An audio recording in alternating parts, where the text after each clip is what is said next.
Queridos, a paz do Senhor, estamos iniciando mais uma escola bíblica dominical. Sintam-se abraçados, sintam-se beijados, mãos apertadas, né? E eu gostaria de dizer que, como hoje eu estou na casa da minha mãe, eu não estou com meu equipamento de filmagem, então eu estou segurando o celular. Então, se você vê ele tremendo um pouquinho aí, não se incomode, tá certo? Mas vamos lá, né? A gente veio de uma bateria de 16 aulas, 15 aulas na verdade, porque a gente pulou um capítulo, porque o assunto já tinha sido tratado em outra ocasião, do livro de Marcos. E agora a gente vai fazer a transição para um novo livro, ok? Para um novo livro não, para um novo tipo de assunto, uma nova rodada aí de escola bíblica dominical. Então eu queria falar hoje um pouquinho sobre ética, né? Uma pequena introdução sobre ética, tá? E é algo que a gente vai tentar, né? Que vai tentar não, que nós vamos... É um conteúdo que a gente vai passar nas próximas aulas, ok? Mas não é uma ética filosófica que nós estamos pensando, mas uma ética prática, tá? Então, digamos assim, ficamos muito nessa questão teológica e filosófica no estudo do livro de Marcos, e agora vamos partir para a prática, ok? Quando a gente fala em ética cristã, eu queria que a gente pensasse na tricotomia do homem, né? Corpo, espírito e alma, isso já foi visto em aulas passadas. E eu queria também que a gente te lembrasse, né? Corpo é a questão material, espírito nos comunica com Deus e alma, geralmente eu defino de uma forma simplificada como nós, nossa personalidade, ok? Então, quando a gente fala em ética cristã, a gente tem que pensar em três coisas: no intelecto, na nossa vontade e na nossa consciência, tá? Então, o intelecto seria o quê? Como é que eu posso definir de uma forma bem simplificada, né? Em uma linguagem também um pouco teológica do que é intelecto. Intelecto é a nossa alma pensando, tá? Então, eu vou chamar de intelecto a nossa alma quando nós estamos pensando. Eu vou chamar de vontade a nossa alma quando ela está escolhendo.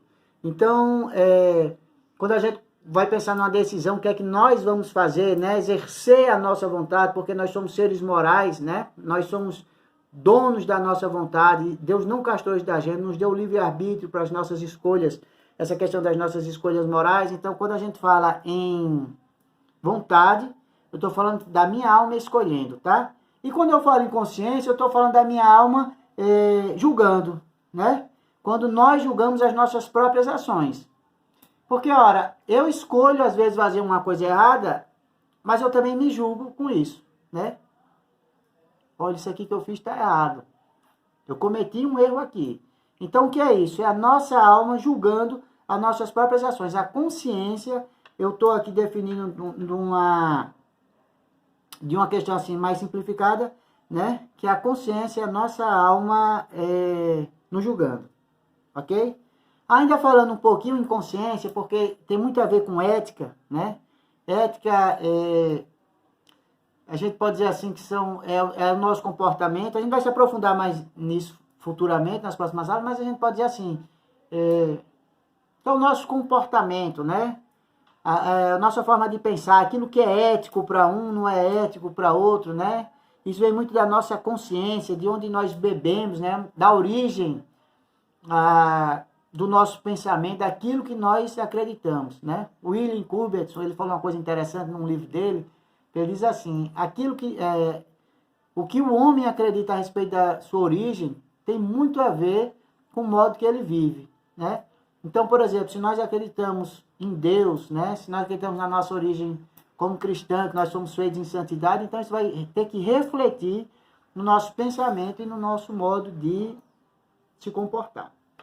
Ok? Então, quando eu falo assim, uma ética... Aliás, eu vou voltar aqui para a consciência. Então, quando eu falo em consciência, eu preciso entender o seguinte, que a nossa consciência, ela sofreu, né? Digamos assim, apagões por conta do pecado. E eu estou usando de uma forma simplificada, à medida que a gente vai aprendendo ou reaprendendo na palavra de Deus, nós vamos mudando a nossa consciência e nos ajustando àquilo que vai agradar a Deus, tá? Daí a importância de uma escola bíblica dominical correta, né? Bíblica, né? Da importância de nós ouvirmos pregações, de nós buscarmos diretamente na palavra de Deus, porque assim nós vamos amadurecendo e nós vamos aprendendo, né? criando em nós uma nova consciência, né? Uma nova conduta que nós não tínhamos antes, ok? Por causa do pecado e desse escurecimento, então a gente pode falar algumas coisas a respeito da consciência. Por exemplo, 1 Timóteo capítulo 3, versículo 9 e 2 Timóteo capítulo 1, versículo 3, eu suponho que você esteja com sua Bíblia aberta aí, porque é a escola bíblica dominical, né? Então, esses dois versículos que eu citei, eles falam de uma consciência pura, tá? Agora, já Hebreus capítulo 10, versículo 22, ele fala de uma má consciência. Tito capítulo 1, versículo 15, ele fala de consciências contaminadas. 1 Coríntios capítulo 8, versículo 7, ele já vai falar de consciências fracas, debilitadas, débeis, né? No sentido de debilitadas e de fracas, né? E ainda em 1 Timóteo capítulo 4, versículo 2, ele vai falar de uma consciência cauterizada, né? É aquela pessoa que vai cometendo ali seus erros, vai cometendo e vai cauterizando, e daqui a pouco ele nem se preocupa mais, né? Nem percebe mais o que está fazendo, então cauterizada ali, que a sua consciência ela ficou por conta do pecado, ok?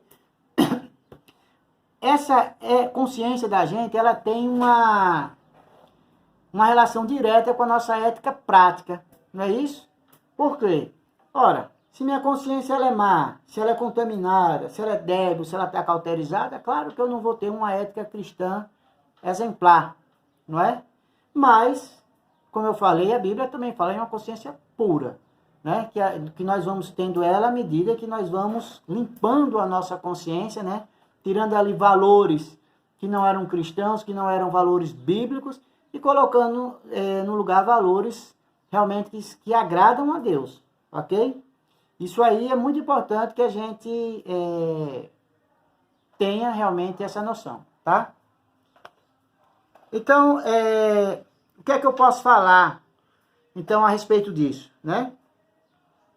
Quando eu falo de uma ética prática, eu preciso entender como princípios que norteiam o nosso comportamento. Porque não é só eu acreditar em Deus, né? A salvação ela vem pela fé. Isso a gente não discute em momento nenhum. Mas as obras elas vão evidenciar aquilo que a gente acredita, né?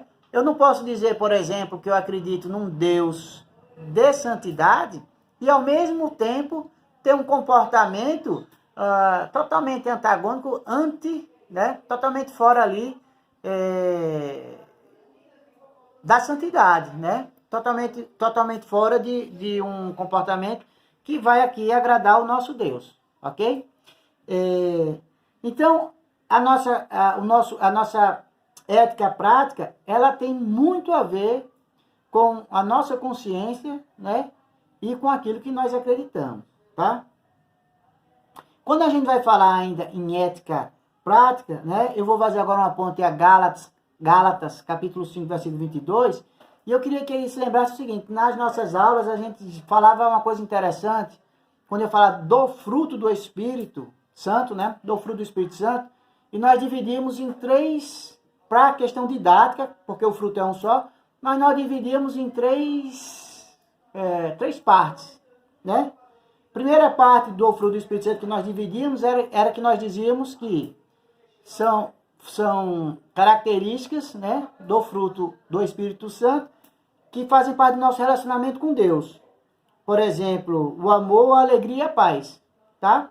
Você vai lá em Gálatas capítulo 5, versículo 22, você vai ver quais são os 9 frutos. Então, esses três, eles fazem parte principalmente do nosso relacionamento com Deus. Eu também, e outras pessoas também dizem, né, que existe fruto do Espírito Santo que faz parte do nosso relacionamento com o nosso próximo. Por exemplo, longanimidade, benignidade e bondade. Faz parte do nosso relacionamento com o nosso próximo. Jamais eu vou ser bom com Deus. Não tem como eu ser bom com Deus. Eu não posso ser paciente com Deus, né? Eu vejo algumas doutrinas, algumas loucuras, que dizem assim, vamos fazer aqui um negócio para perdoar Deus. Isso é um absurdo, né? Totalmente fora de uma ética cristã saudável e de um conhecimento bíblico saudável também. Eu não posso ser paciente com Deus, eu não posso ser benigno com Deus, eu não posso ser bom com Deus, né? Então isso tem muito a ver do meu relacionamento com o meu próximo. E o terceiro grupo é aquele que tem a ver do meu relacionamento comigo mesmo, né? mansidão, fidelidade e domínio próprio. Então a gente fazia essa divisão quando nós estudávamos o fruto do Espírito Santo. Ora, se esse é o fruto do Espírito Santo, né? Se é isso que ocorre, são as transformações, são melhoramentos que ocorrem depois que a gente se converte, então eu posso também dizer que na minha ética cristã, na minha prática cristã, eu posso também fazer uma divisão parecida com essa, né? Então o que é que acontece? Na ética cristã, nós podemos dividir ela também em 3 partes. Primeira parte eu vou chamar de ética teísta ou deveres para com Deus. A segunda parte eu posso chamar de ética individual ou deveres para comigo mesmo. E a terceira parte eu posso chamar de ética social ou deveres para com o próximo, né? Lembrando que se o fruto do Espírito Santo trabalha em mim para que eu me relacione com Deus, para que eu me relacione comigo mesmo, para que eu me relacione com o meu próximo, então a minha prática cristã, obviamente, ela vai ter que ter reflexo com Deus, comigo mesmo e com o meu próximo. Daí porque nós temos uma ética teísta, uma ética individual e uma ética social, ok? A gente não vai ter tempo para se aprofundar em tudo isso, mas vai ser assunto das próximas aulas, tá? Tanto numa visão teológica, como numa visão também graciosa de Deus, mas numa visão principalmente prática, tá? Mas a gente vai falar bem ligeirinho aqui delas, tá? Então, a ética teísta, eu vou poder dividir em reverência, em adoração e em orações, ok? Já a ética individual, eu posso falar da santidade do corpo, eu posso falar da cultura da nossa mente, né? E do desenvolvimento da nossa vida espiritual. Que isso faz parte da minha ética ou dos meus deveres, tá? Quando eu falo ética teísta, ética individual e ética social, eu estou falando em deveres para com Deus, deveres para comigo mesmo e deveres para com o meu próximo, ok? Então, quando eu falo em ética social ou deveres para com o meu próximo, eu estou falando da transgressão do amor fraternal, né? Eu vou tratar também de conceitos cristãos do direito dos homens, de deveres cristãos para com a família, tá? E aí a gente trata dos deveres dos pais, né? dos maridos, das esposas, dos pais, das mães, mas a gente precisa também aprender a tratar dos deveres dos filhos, né? Uma coisa que eu percebo muito é que a gente fala muito de deveres, né, dos pais compreenderem os filhos. Olha, muitas palestras sobre pais compreenderem os filhos, mas pouquíssimas palestras no sentido de juntar os filhos e olha, agora você vai ter que também compreender seu pai, né? Então isso faz parte também dessa ética social, né? E também em deveres para com o Estado, ok? Então a gente vai ver tudo isso futuramente, uma abordagem prática, teológica. Talvez a gente não consiga enxergar nas próximas aulas esses pontos exatamente como nós estamos falando, mas quando a gente for tratar, por exemplo, de ética no trabalho, a gente está tratando em deveres para com o Estado, né? De repente. Então, assim, a gente não vai conseguir enxergar talvez tão rigidamente essas separações, mas elas vão ser tratadas, tá? E os assuntos eles vão estar englobados aqui, com certeza. Ok? Quando eu falo agora em ética teísta, tá?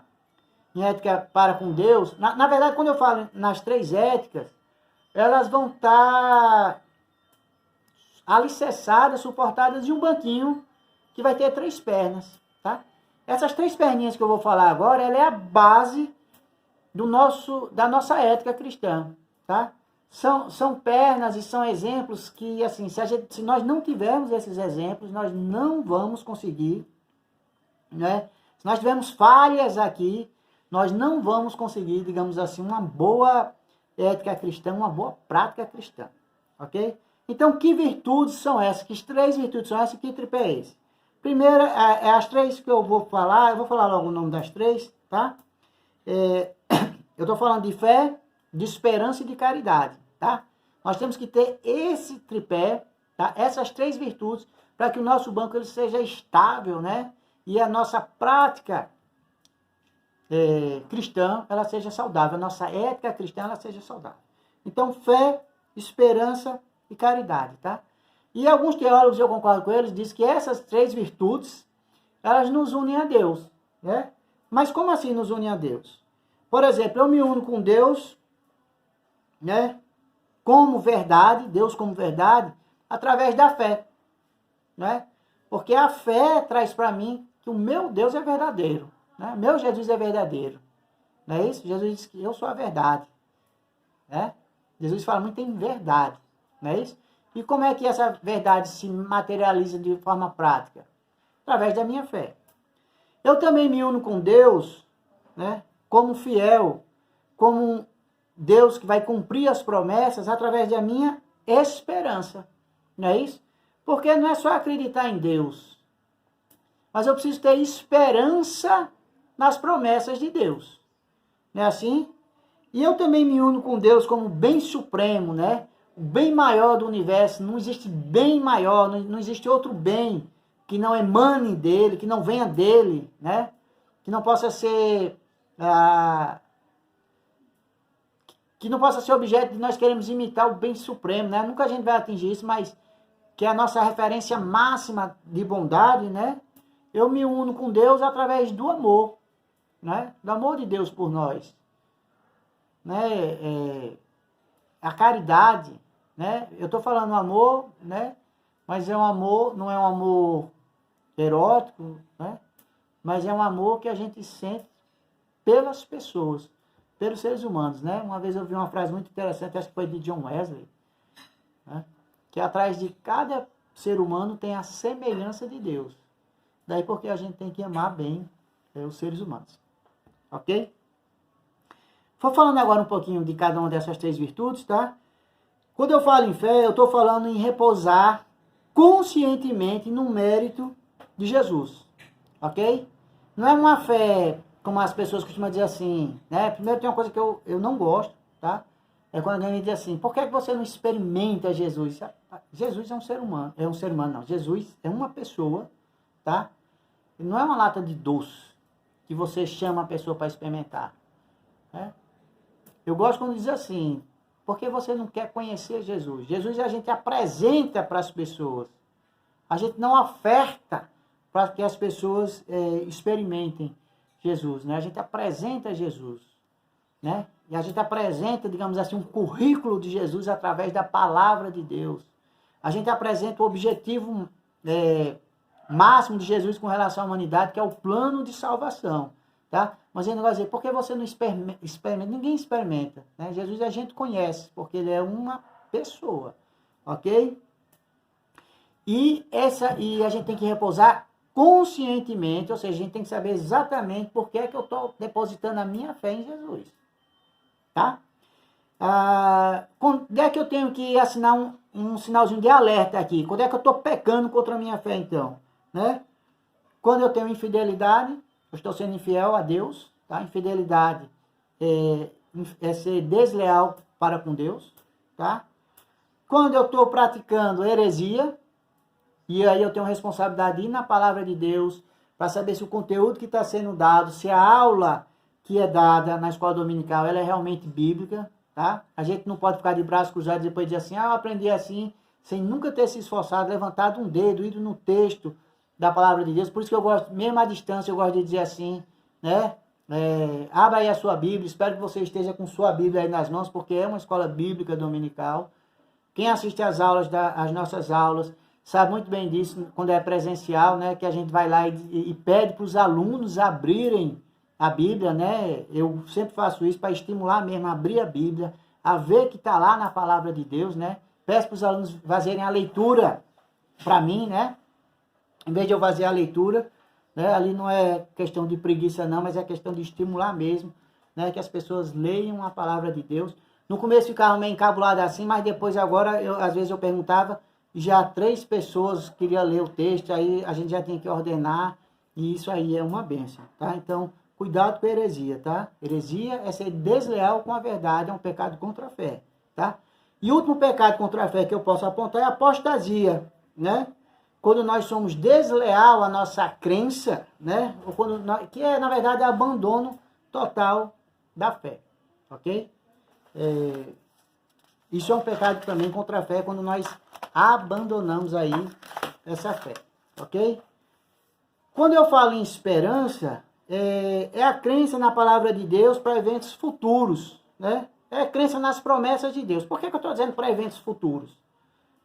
No caso da esperança, né? A fé eu posso retroagir, a fé. Mas a esperança, eu estou dizendo que é para eventos futuros, porque nós sempre vivemos no presente. Então o passado ele já aconteceu e não vai voltar. Então a nossa esperança está naquilo que vem, né? Não só na salvação, nas últimas coisas, mas também que Deus está agindo, né? Depois eu vou dar um testemunho aqui, futuramente, se for permitido. Mas eu acordei um dia sem enxergar nada. E o pastor Veloso, ele pediu para que eu preparasse uma aula, alguma coisa assim. Eu não sou... meu grande prazer realmente é educação cristã. E eu disse, pastor, eu não posso porque eu não estou enxergando a palavra de Deus. Não estou enxergando a Bíblia. E passei umas 2 semanas aí, no meio desse Covid aí, sem ter médico para atender nem nada. Logo no começo, todo mundo com medo. Que eu não estava enxergando nada. Até agradeço a alguns irmãos, porque eu entrei em contato, inclusive, irmão, olha, eu não estou enxergando nada, eu não estou bem. Faça para mim, por favor, o devocional da segunda-feira, porque eu não estou enxergando bem, né? Então, assim, sempre buscando aí essa ajuda do próximo, né? Mas eu nunca perdi a esperança, né? E hoje, para honra e glória de Deus, eu estou enxergando melhor sem óculos do que com óculos. Depois, assim, no frigir das coisas agora, eu tô dirigindo sem óculos. E antigamente eu não enxergava nada sem óculos para dirigir. E agora eu estou sem óculos. Tá? Então, qualquer dia desse eu vou dar esse testemunho, tá? De uma forma mais calma. Ok? Mas isso é esperança, né? Quais são os pecados contra a esperança? Desespero. Quando eu perco totalmente a esperança nas coisas que Deus vai fazer. Isso é um pecado contra a esperança. Isso vai atrapalhar a minha prática, a minha ética cristã. Tá? Qual é o outro pecado também que eu cometo contra a esperança? Aí já é o contrário, é a presunção. Ou seja, quando eu digo assim, Deus é tão bom que eu vou pecar aqui, mas depois Ele me perdoa. Então, um pecadinho aqui, um pecadinho ali, peço perdão para Deus e está resolvido. Isso também a gente precisa ter cuidado, tá? Isso é presunção, a gente precisa ter cuidado na nossa prática cristã. Ok? A terceira virtude que das 3, né, do tripé, é a caridade, né? E é quando nós doamos, né? Nós nos doamos a Deus, né? Considerando que Ele é o bem máximo existente. Ok? E é por isso que eu preciso amar o meu próximo e fazer as coisas para o meu próximo, né? Não ficar só de braço cruzado, ok? Que pecados eu posso cometer contra a caridade? Né? Quando eu estou falhando no meu amor para com Deus, tá? Quando eu falo caridade, eu estou falando de amor, tá? Então, quando eu falho no meu amor para com Deus, né? Quando eu não amo Deus da forma, na intensidade que eu deveria, né? Mas também quando eu paro de amar, né? A me amar também, né? Como eu também sou semelhante a Deus, e também quando eu não estou amando meu próximo como eu deveria, né? Quando eu não desejo meu próximo, né? O bem e o que é bom para o meu próximo, ok? Eu até comentei ontem no Dia dos Casais, que eu achei legal, porque foi Dia dos Namorados e tinha a irmã ali que estava acompanhando o culto, né? E que eu vi que ela estava alegre com o casamento dos outros. Olha, isso é o bem e o bom, né? Desejando o bem e o bom para o próximo, ok? Então isso aí é amor, isso aí é caridade, amém? Tudo isso vai ser tratado nas próximas aulas, então assim, eu espero que a gente se encontre nas próximas aulas e que a gente tenha realmente encontros que estimulem a nossa prática, tá? Não só a nossa prática, mas a prática daquelas pessoas que estão ao nosso redor, ok? Minha oração é que Deus faça de nós cristãos práticos, não só teóricos, amém? Deus abençoe cada um de vocês, Vamos deixar um tempo aí para comentário. Não sei se vocês vão ter interesse em comentar alguma coisa por conta do tema, mas está aberto até às 7 horas para comentários.